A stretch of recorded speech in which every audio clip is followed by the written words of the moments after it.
Welcome to Catalyst Conversations, the podcast where we spark powerful change in women's wealth. I'm Hadriana Leo, a wealth coach, counselor, and strategist, and each week we dive into the conversations, strategies, and stories that help women confidently create the life they've always dreamed of. So grab your favorite bevy, settle in, and let's get started on transforming your relationship with money. This is Catalyst Conversations, igniting change in women's wealth. Let's spark the conversation. Hey everyone, welcome to another episode of Catalyst Conversations where we spark change in women's wealth. And today I'd love to talk with you a little bit about goal setting, especially as it relates to setting goals in wealth. Setting goals that will impact your life and your money, and how to go about doing that in ways that are going to stick and ways that are actually going to create results. So here's what typically is the advice given. Set SMART goals. People love talking about SMART goals, and SMART goals are they need to be specific, they need to be measurable, they need to be achievable. They also need to be relevant and time bound. So these five make up the acronym SMART. And these SMART goals are all the rage. It works. I'll say that. For specific people, SMART goal setting works and it's able to create results for many. I know that for just as many, maybe even more, SMART goals don't cut it. They don't work and they don't create the results that many are looking for, especially women, and especially women who are interacting with their money and their plans for wealth creation. So, here are some reasons why I think SMART goals don't work. One, they tend to be too logical. They tend to be very black and white, and not very much space in there for the gray. And I understand goals need to be specific, so you don't actually want a lot of the gray, but I'll tell you more about where in the gray we actually want to sit and why. Um, Being so linear and so direct, so black and white in setting your goals, I think is a limitation that hinders the effectiveness of the goal and your capacity to actually create results. Not just capacity, but your drive to create results. Another reason why SMART goals don't really work for many is that they actually can be limiting. In setting achievable goals, we actually tend to limit ourselves within what we think is possible, instead of looking at stretching ourselves to do some BHAG type things. We used to call it big, hairy, achievable goals, the ones that are hairy and scary.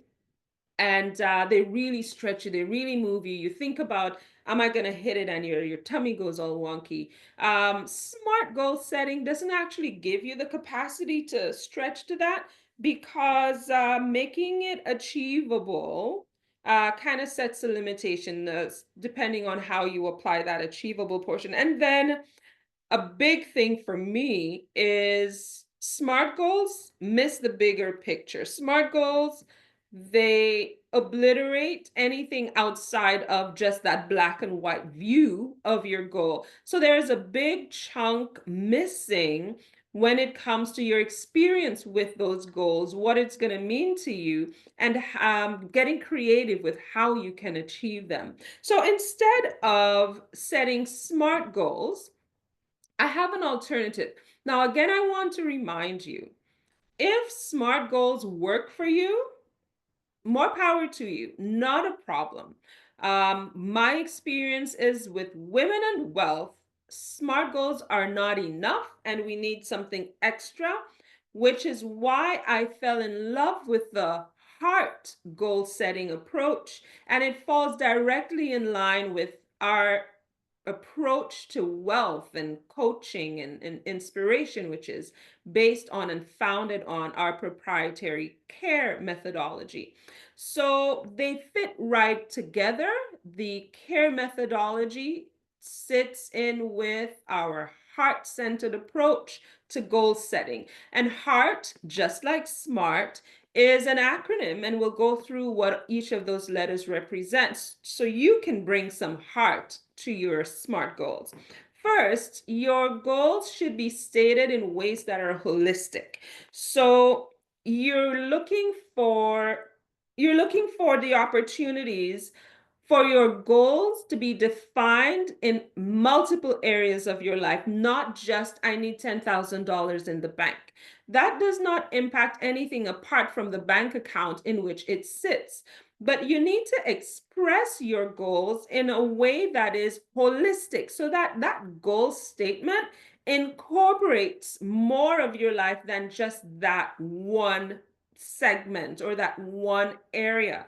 So instead of saying, I'm going to save 10 grand, you could probably state your goal this way: I will build an emergency fund so I can feel secure with pursuing my dream of dot dot dot. It could be my dream of starting a business, or my dream of traveling the world, or my dream of purchasing an estate. Whatever it is, start pursuing your dream of dot dot dot. You fill in the dot dot dot. But in expressing your goal in this way, yes, you are still looking to save money, but you're going to build that emergency fund and tie it to multiple areas of your life, multiple areas that would benefit and be positively impacted by achieving that goal. So again, H is for holistic. Next letter, E, is for emotional.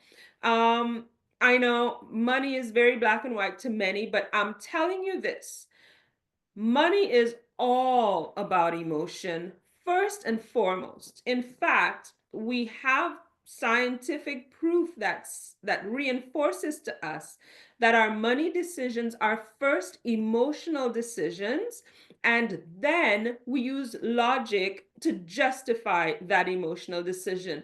So instead of trying to make your financial experience a logical one, embrace the reality, embrace the truth that your financial experiences are driven by emotions. So put emotion in your goal statements. Define your goals using emotional language, language that evokes emotion, language that represents your emotions, language that can say, yes, that is how I feel about the outcome. So, for example, you would say, I'm going to invest for my retirement, which is so far away. Sometimes some of us are marathoners, some of us are sprinters.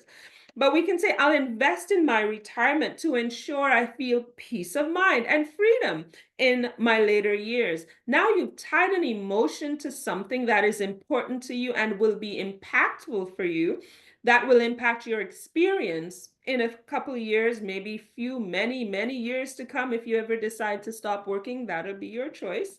And now emotion is jam packed into how you express and experience that goal. 3A, aligned. In expressing your goal, it needs to be aligned with your values. And I don't know how else to say this. We need to be in sync with what we want to achieve and what we say represents our value system. They need to be aligned. So if your family is one of your core values, tie your goals to the positive impact that will be experienced within your family. So instead of just saying, you know what, I'm going to save money for our annual vacation, you're going to instead state that in this way: I'm going to create opportunities to meet with my family on a regular basis by spending time away together. So, in doing that, you will fund those experiences because it speaks to something you value, which is spending time with your family. Your goals need to be deeply connected to your values and the vision that you have for your life experience and how it's going to mingle and mix with the life experiences of those that you will encounter. Almost there. R, rewarding. Your goals must be rewarding. You know what? If I were to ask you, what is the best thing that your money has done for you in the last, let's say, 3 to 6 months? What would you say? Um, Often, if I ask this question in a client interaction, they would start talking maybe about something they purchased, something they an experience they had maybe with a restaurant or what have you. But more often than not, it's hard to come up with the what's the best thing your money has done for you. For so many of us, the best thing money has done is pay the mortgage, and take care of the bills. And I'm like, Bowie, no. Has to do more than that for you. Our experiences with money must create rewarding experiences. Our experiences with money must actually light us up so that we're not just working to pay the bills. We need to work to fund and create life experiences that are memorable, positively memorable. Experiences that you're going to look back on and think, wow, that was fantastic. So when someone asks you, what is the best thing that your money has done for you lately, you can think of situations, circumstances, experiences that were actually mind-bogglingly beautiful, memorable, and just hits the spot of what your soul and body would need. And you would know that best. For everyone, it's not going to be a restaurant experience. For everybody, it will not be a spa day. It's different as long as you can acknowledge what you need, and what lights you up. Ensure that your money is doing that, and state your rewards in terms of state your goals, sorry, in terms of the rewards that would be most meaningful to you. And finally, your heart goals need to be transformational. We need to be able to start the journey here and see or experience the transformation when we get to this next point. And not all goals have to be stated all the way through to the grand finale. You can set goals that have or that bring about incremental transformations. So instead of saying, I'm going to pay off all my debt, you may be able to say, you know what, I'm going to develop habits that are going to keep me debt free. And I'll do this by dot, dot, dot, step one, step two, step three. So instead of focusing on paying off a dollar value at the top, you're saying, I am focusing on creating habits that are going to keep me debt free. And just like that, you've stated a transformational goal, something that will actually help you keep in mind the end result. I can tell you tons. Like, I remember when I was boggled by debt and completely overcome by it. My goal was always to eliminate the debt, but it came back. It would come back again and again and again because the actual transformation was not happening. Yes, I was meeting the goal. I was able to pay off the debt, but I was not creating transformational behaviors, habits that would actually keep me debt free. And similar to many clients that I work with, we want the debt gone. However, we can state our goals in such a way that instead of focusing just on the dollar value that needs to keep declining, instead focus on what behaviors do I need to adjust? What new ways of thinking of money do I need to start adopting? What do I need to be doing with myself on a daily basis, on a weekly basis, on a monthly basis? What can I set in motion and hold on to for the long term as healthy debt behaviors that's going to help me manage my debt, eliminate my debt, and then live a life that is debt free. And this is just one example. How can we state goals that are transformational? So here are some practical steps that you can use to set heart goals. First, do some deep reflection. Reflect on your motivations. Why are you motivated to create wealth? What's in it for you? What are you going to get out of that? Reflect on that and keep it top of mind. Second, journal. Whether you do it handwriting in a book, physical book, or if you keep an online journal, record those thoughts about what your ideal life is going to be like and how financial freedom is going to play a role in that. Third, use the heart framework not to start from scratch in your goal setting, but use it to reframe. So you're going to use it to restate some of the SMART goals that you probably already have created. Use it to just do a quick little switch. So that way, the goals have not been thrown out. They are now being stated in ways that are going to resonate with you, create momentum, and as a result, create results for you. And four, share your goals with someone who will help hold you accountable. That could be a friend, that could be a coach like myself, that could just be a partner that you decide to select. But it is really important that you have an accountability partner that you trust and that will hold you accountable to the goals that you would have set. It's really important that you can stay motivated.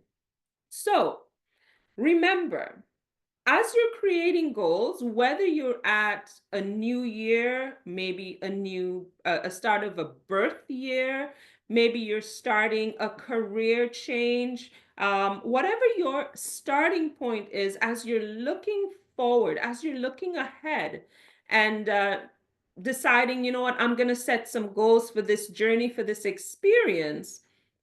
Yes, SMART goals can work, but if they have not worked for you in the past, consider creating heart goals. And heart goals are going to definitely do wonderful things for you. Just remember that when you're setting wealth goals, it's more than just numbers. You're actually creating the life that you deeply desire, and it's important to get those goals achieved. So when you set goals that speak to your heart, you're not just building wealth, you're actually building a life that you love. And don't we all deserve a little bit of that? Thanks so much for joining me today on Catalyst Conversations, where we spark conversations here. And I will see you next time. Toodles.